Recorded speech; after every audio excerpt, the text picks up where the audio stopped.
Hey, what's going on, guys? Crazy Kid here, and welcome back. Today we are going to watch top 5 most haunted houses in the world. And instead of leaving you guys hanging, let's start the video.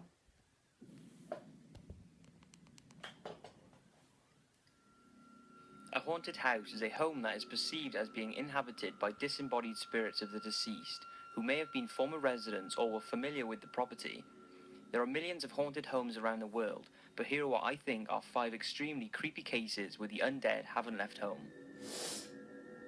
Monte Cristo Homestead, Australia. This historic house in June, Australia, has seen its fair share of evil since its construction in 1885. Wow. The Crawley family were the first residents, and during this time the family laid witness to many deaths, including the tragic death of a young woman who was dropped down the stairs. A maid to the family is believed to have fallen from the balcony, and a stable boy apparently burned to death on the property. There was also a mentally ill man named Harold, who was chained up in the caretaker's cottage on the property for 40 years. He was found curled up next to the body of his dead mother and sent to a mental institute where he died shortly after. The tragedy doesn't end with the Crawleys. After the house was left in 1948, it was taken over by a group of caretakers, one of whom was murdered in the caretaker's cottage, with the killer never being found.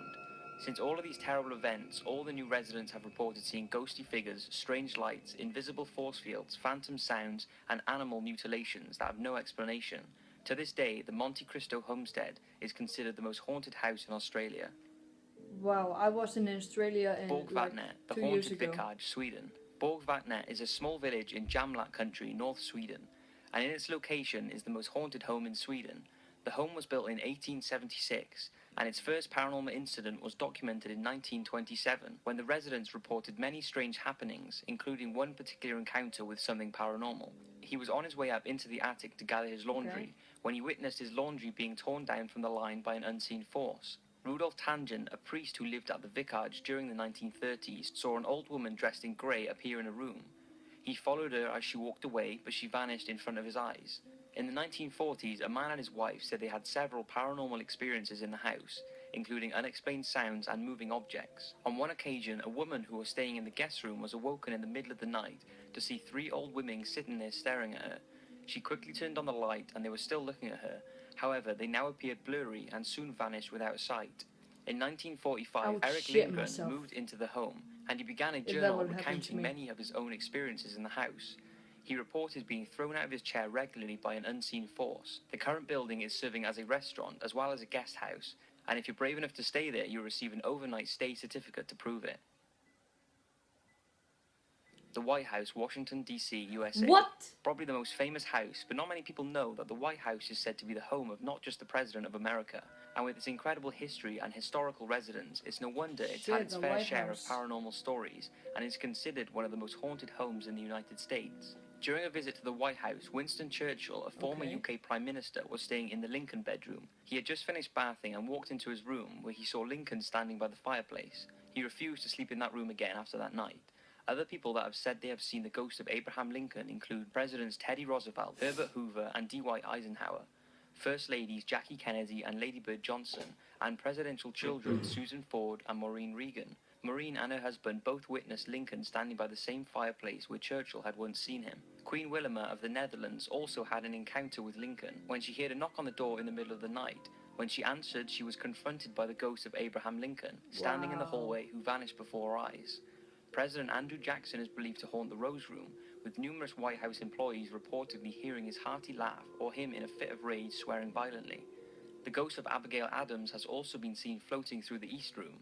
This is apparently the room in which she used to hang her laundry, and several eyewitnesses, including staff and visitors, have seen her seemingly float across the room with her arms outstretched as if she was carrying a laundry basket. Various other spirits have also been seen, and sudden cold spots, disembodied footsteps, voices, knocks and screams are frequently reported at the seemingly very haunted 1600 home.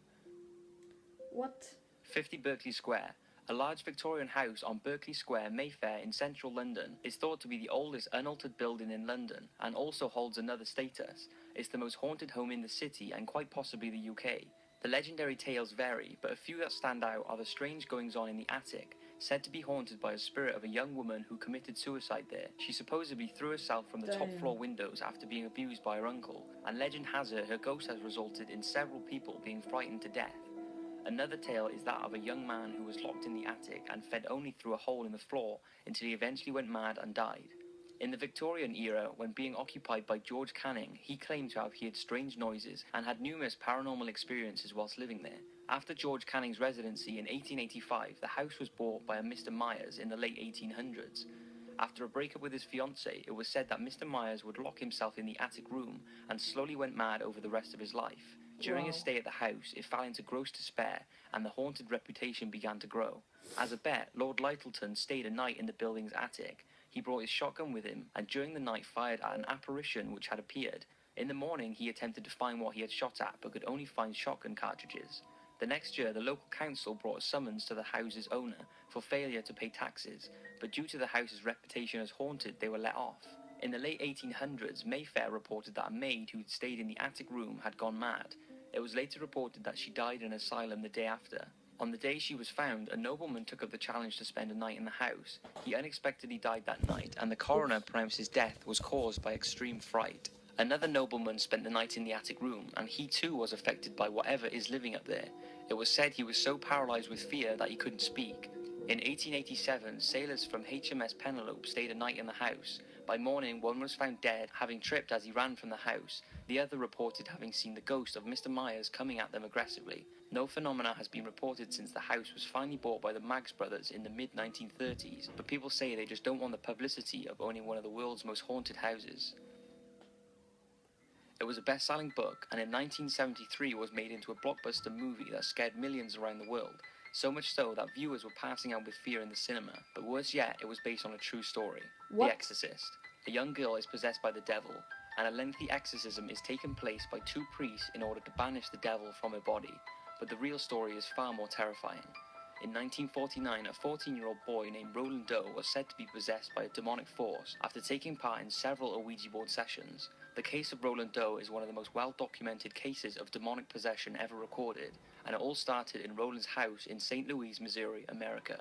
After his Ouija board session, squeaking and marching feet could clearly be heard on the floorboards, and furniture moved by itself. Objects levitated, and on one account, a container of holy water placed near Roland violently smashed to the ground.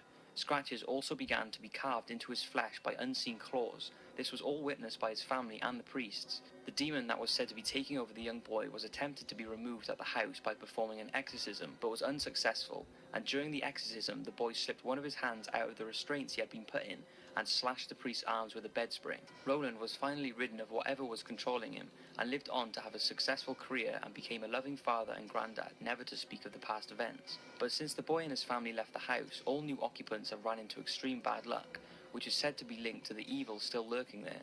When a paranormal investigator entered the house, he was said to be attacked by an unknown force in what was once Roland Doe's room. The house was featured on an episode of Ghost Adventures, and I highly recommend you check it out.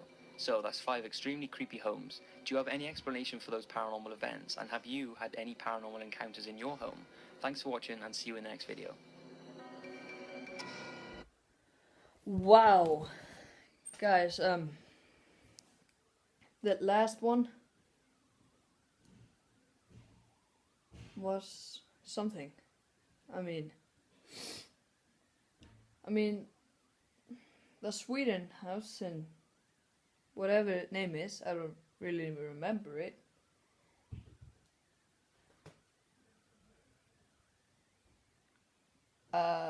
Okay. I don't really remember it, but the Sweden house was probably the scariest one. I mean, no, the first one, like the Australian haunted house. Like, it was like a chain route, like